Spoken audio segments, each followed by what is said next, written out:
আবু বকর রাদিয়াল্লাহু তাআলা আনহুকে গালি দিচ্ছে একজন, তিনি চুপ আছেন। নবী সাল্লাল্লাহু আলাইহি সাল্লাম ইউজিবুহু ইয়াতাবাসসাম, আবু বকর রাদিয়াল্লাহু তাআলা আনহুকে গালি দেওয়া হচ্ছে, রাসূল সেখানে বসা, তিনি খুব খুশি এবং মুচকি মুচকি হাসছেন। আল্লাহু আকবার। ব্যাপারটা একটু উল্টা দেখাচ্ছে না? উল্টা দেখাচ্ছে। তো যখন ফালাম্মা আকসারা, যখন সে গালি পর্যাপ্ত পরিমাণে বেশি বেশি গালি দেওয়া শুরু করেছে, তখন রাদ্দাদা বাদা কাউলিহি, আবু বকর রাদিয়াল্লাহু তাআলা আনহু বললেন, প্রতিবাদ করে বসলেন এক পর্যায়ে যে না, এটা তোমার সঠিক নয়।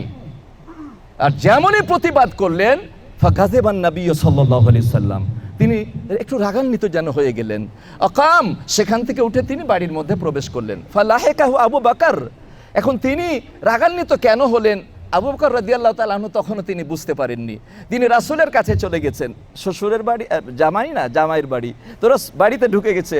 রাসূল সাল্লাল্লাহু আলাইহি সাল্লাম দেখে বলছেন যে ইয়া রাসূলুল্লাহ, আন্না রাজুলান ইয়াশতুমুনি, ওই ব্যক্তিটা আমাকে গালি দিচ্ছিল, আমি আর আপনি সেখানে বসা ছিলেন, খুব হাস্যোজ্জ্বল চেহারা এবং খুব খুশি, মুচকি মুচকি হাসছিলেন। এতাবাসসাম, তাবাসসুম মানে মুচকি হাসা, খুব মুচকি মুচকি হাসছিলেন। আর আমি যখন সঠিকভাবে প্রতিবাদ করলাম, আপনি রাগান্বিত হয়ে উঠে চলে আসলেন। তো ব্যাপার তো বুঝলাম না। রাসূল বললেন, হে আবু বকর, তোমাকে গালি দেওয়া হচ্ছিল আর আমি খুব খুশি ছিলাম, তাই না? বলে জি হ্যাঁ। তাকে তুমি জানো কেন?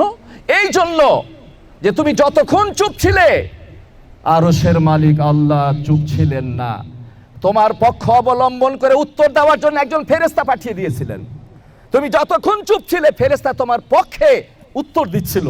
আর যেমনই তুমি প্রতিবাদ করলে, ফেরেশতা চলে গেল, শয়তান হাজির হয়ে গেল। ও আনা লা আকুদু মা শাইতান, আর আমি তো শয়তানের সঙ্গে বসে থাকতে পারি না।